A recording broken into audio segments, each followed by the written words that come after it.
नमस्कार, मैं हूं आलोक जोशी और आप देख रहे हैं आलोक अड्डा।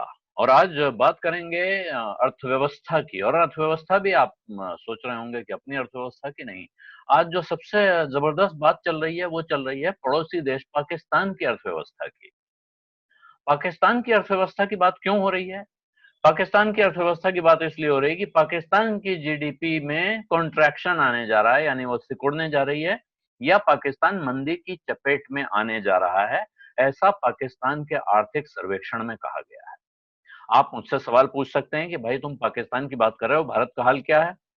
तो भारत का हाल यह है कि भारत में आईआईपी यानी इंडेक्स ऑफ इंडस्ट्रियल प्रोडक्शन यानी औद्योगिक उत्पादन के आंकड़े नहीं दिए गए हैं। आज वो तारीख थी जिसमें पिछले महीने का आईआईपी का आंकड़ा सामने आना चाहिए था। भारत सरकार की तरफ से वो आंकड़ा आज जारी नहीं किया गया है। इस महीने का महंगाई का आंकड़ा यानी खुदरा महंगाई का और उससे पहले महीने का आईआईपी का आंकड़ा सरकार ने जारी करने से इनकार कर दिया है। स्टैटिस्टिकल ऑर्गेनाइजेशन जो सांख्यिकी विभाग है उसने कहा है कि ये आंकड़ा जारी नहीं किया जा सकता है, उसकी वजह भी बताई है। लेकिन सवाल यह है कि आज अगर हमारे देश में औद्योगिक उत्पादन सूचकांक जारी नहीं हुआ है तो हमें इस पे बात करनी चाहिए या हमें बात करनी चाहिए पाकिस्तान की जीडीपी पर। ये सवाल मैं क्यों पूछ रहा हूं, इस पे मैं आगे आपसे बात करूंगा। उससे पहले मैं आपसे एक आग्रह करूंगा कि अगर अभी तक आपने मेरा यूट्यूब चैनल वन आलोक जोशी सब्सक्राइब नहीं किया है तो सब्सक्राइब का बटन दबा दें, इस वीडियो को लाइक करें और अपने मित्रों के साथ शेयर करें, साथ में घंटी भी बजा दें तो और अच्छा रहेगा। जैसे ही नया वीडियो आएगा या नया लाइक आएगा आपको खबर मिल जाएगी। आपको पता है कि आलोक अड्डा आजकल मैं सत्यहिंदी.com के लिए भी करता हूं। सत्यहिंदी.com एक मुहिम है कुछ पत्रकारों की सच को सामने लाने के लिए, और आप सच को सामने लाने की इस मुहिम में जुड़ रहे हैं बड़ी संख्या में, इसमें कोई शक नहीं है। 6 लाख से ऊपर सब्सक्राइबर हो गए हैं, लेकिन इसको और सहयोग की जरूरत है। और सहयोग देने का सीधा रास्ता आप जानते हैं, कैश इज किंग। आप भुगतान कर सकते हैं उस सेवा के लिए जो सत्यहिंदी.com आपको दे रहा है। वो भुगतान कैसे करें इसको जानने के लिए इस वीडियो के डिस्क्रिप्शन बॉक्स में एक लिंक है, वहां जाएं, उस पर क्लिक करें, आपको पता चल जाएगा और वहीं से आप भुगतान कर सकते हैं। और अब बात करते हैं आज के किस्से की। भारत का आईआईपी, भारत का सीपीआई और पाकिस्तान का जीडीपी। अब मैं आपको पहले एक किस्सा सुनाऊंगा पुराना। आपने दो कहानियां सुनी होंगी। एक आपने ढपोर शंख की कहानी सुनी होगी, जिससे कुछ भी मांगा जाए, उससे कहा जाए कि मुझे 1 लाख रुपए दे दो, तो वो बहुत जोर से कहता था जिससे अड़ोसी पड़ोसी सुन लें। 1 लाख में क्या होगा, 10 लाख लो, मैं तुम्हें 10 लाख देता हूं। लेकिन मिलता कुछ नहीं था। ये दो पड़ोसियों के संदर्भ में किस्सा सुना रहा हूं। और इसी तरह की एक दूसरी कहानी है जो आपने पढ़ी होगी। एक इंसान था जो उसने काफी लंबी चौड़ी तपस्या की। तपस्या के बाद भगवान प्रसन्न हो गए और भगवान ने उसको वरदान दिया कि तुम मांग लो जो चाहे। तो जब वो मांगने लगा उस वक्त भगवान को कुछ शक हुआ उसकी नियत को लेकर, और उसने उसमें भगवान ने एक शर्त लगा दी। शर्त ये लगी थी कि तुमको जो कुछ मिलेगा, ये ध्यान रखना, जब भी कुछ मांगो तो तुमको जो कुछ मिलेगा तुम्हारे पड़ोसी को उसका दुगना मिलेगा। सोचिए कितनी बड़ी तकलीफ की बात थी। इंसान मांग इसलिए रहा है कि मैं तरक्की करूं, आगे बढ़ूं, अड़ोस पड़ोस के लोग मुझे देख के जलें। यहां भगवान ने पेंच डाल दिया। और ये पेंच ऐसा है कि जो मुझे मिलेगा उसका डबल मिल जाएगा। लेकिन साहब इंसान है, इंसान की फितरत है, उसने इसका भी इलाज निकाल लिया। उसने कहा भगवान मेरी एक आंख फोड़ दो, भगवान मेरी एक आंख, मेरा एक पैर टूट जाए, भगवान मेरे घर के दरवाजे के सामने एक कुआं खोद दो। हुआ क्या?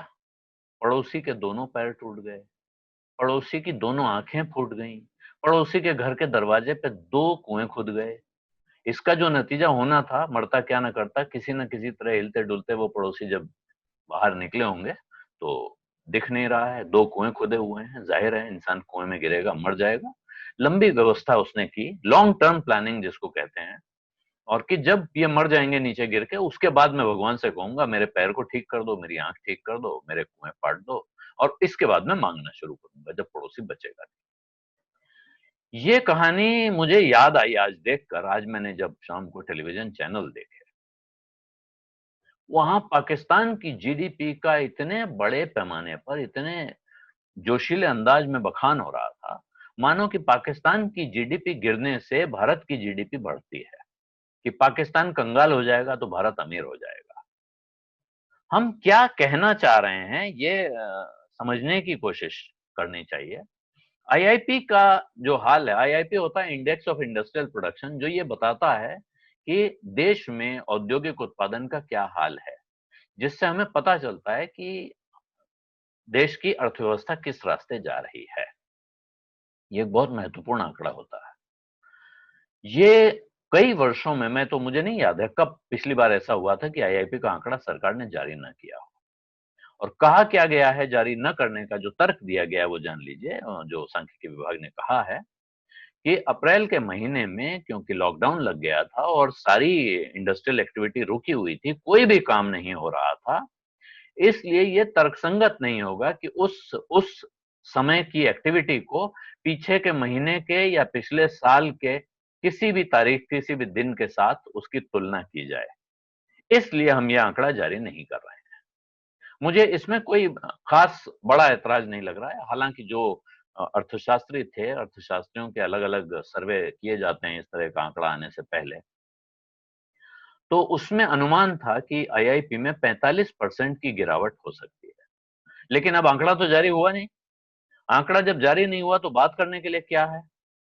लेकिन उसके साथ में कुछ इंडेक्स सीरीज जारी हुई हैं, जिस इंडेक्स सीरीज के आधार पर ब्लूमबर्ग के विद्वानों ने एक रिसर्च की, हिसाब लगाया, गणित जोड़ी। क्योंकि देखिए, ये जो गणित का काम है ये जो लोग करते हैं उनको आता है। तमाम टेलीविजन चैनल्स पे जिनमें आईआईपी पे चर्चा की तैयारी थी, वो चर्चा अचानक उनको, जिसे कहते हैं ना कि सिर मुड़ाते ही ओले पड़े। प्रोग्राम शुरू हुआ, पता चला कि आंकड़ा तो आया ही नहीं है। तो क्या करें? महंगाई के मोर्चे पे एक थोड़ी अच्छी खबर है कि कुछ महंगाई, जो आंकड़ा जारी नहीं हुआ है उसके बारे में नहीं कहा जा सकता है, लेकिन जो आया है उसमें है कि थोड़ी सी नरमी दिख रही है पिछले महीने के मुकाबले। तो वो महंगाई, आप जानते हैं महंगाई भी, जब काम धंधा नहीं होगा, कुछ नहीं होगा, तो महंगाई कहाँ से होगी? तो इसलिए महंगाई में भी नरमी आना। लेकिन महंगाई का आंकड़ा अभी मेरा ख्याल है इसी वजह से रोका गया है। दोनों आंकड़ों को ये कहा गया है कि ये हम इस वजह से रोक रहे हैं। ये बात समझ में आती है। लेकिन जो ब्लूमबर्ग के आंकड़े को देखें अगर आप, और उन्होंने ये कहा है कि सावधानी बरतते हुए उन्होंने टिप्पणी की है कि आप जरा सावधानी के साथ देखिएगा, खतरनाक है। और वो देखिए अगर ग्राफ, तो ग्राफ देख के आप वास्तव में घबरा जाएंगे। ऐसा अगर आप उस ग्राफ के ऊपर चले जा रहे हैं सीधे, तो अचानक जैसे कि पैरों के नीचे से जमीन गायब हो गई, ऐसे वो लाइन नीचे गिर रही है। 55% की गिरावट इस महीने के, पिछले महीने के इंडस्ट्रियल प्रोडक्शन में है। ये कोई आश्चर्यजनक बात नहीं है। अगर कुछ भी नहीं हो रहा है, काम नहीं हो रहा है, तो वो तो 100% की गिरावट की आशंका होनी चाहिए थी। 55% की गिरावट है, ये संतोषजनक, मेरी मेरी जैसी बुद्धि से संतोषजनक है। लेकिन विद्वानों को 45% की उम्मीद थी, उसके हिसाब से वो और गिरा हुआ है।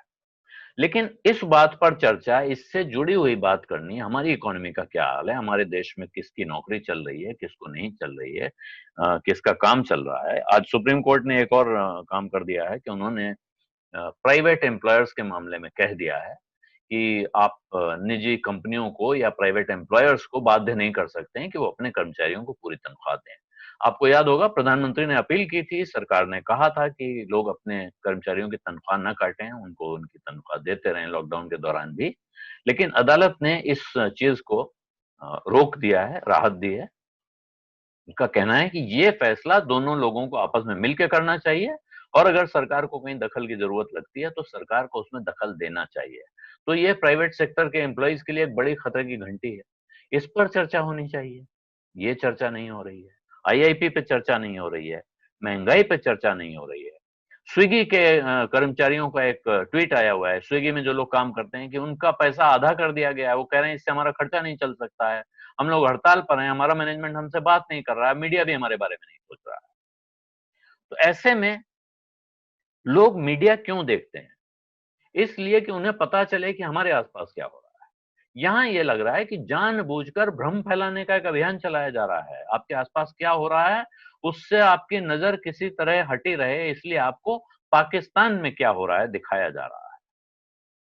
या तो इनकी आंख बंद है या ये पूरे देश की आंखों पे पट्टी बांधना चाहते हैं। और आज दूसरा इसके साथ जुड़ा हुआ आंकड़ा, भारत का शेयर बाजार, वो भी इससे कम नहीं है। वहां कल की आशंका थी, आपको पता है अमेरिका में बुरी गिरावट आई थी रात में। कल भारत का बाजार भी गिरा था, आज सुबह भी गिर के खुला, उसके बाद अचानक फिर तेजी आ गई है। और मार्केट से ऐसा लगता है बार बार वहां पूछा जाता है हाउस द जोश, हाई सर, और वो हाई कर देते हैं। हाई के पीछे तर्क क्या है, बुद्धि क्या है, गणित क्या है, ये बात समझ में नहीं आ रही। हाई होने में कोई बुराई नहीं है, बहुत अच्छा है, सब कुछ सुधरने लगे तो हाई हो जाओ, कोई बुरी बात नहीं है।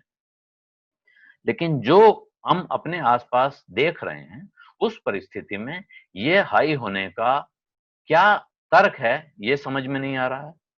जो मीडिया की बात मैंने की, तो इस वक्त जिन सबको दिशा दिखानी थी, जो आपको रास्ता दिखाते, वो आंख पे पट्टी बांधे घूम रहे हैं। तो ये अंधों के बीच आईना बेचने की कहानी चल रही है। और कोशिश ये हो रही है कि सबकी आंखें या तो फोड़ दी जाएं या उन पे पट्टी बांध दी जाए। जो कोई बोलने की कोशिश कर रहा है, उसकी आवाज दबाने की कोशिश हो रही है। और इसीलिए जरूरी है कि आप इस वीडियो के लिंक अपने मित्रों परिचितों के साथ ज्यादा से ज्यादा शेयर करें। आपने अगर अभी तक मेरा यूट्यूब चैनल वन आलोक जोशी सब्सक्राइब नहीं किया है तो सब्सक्राइब का बटन दबाएं, साथ में घंटी बजाएं, लाइक भी करें, शेयर भी करें। धन्यवाद, नमस्कार।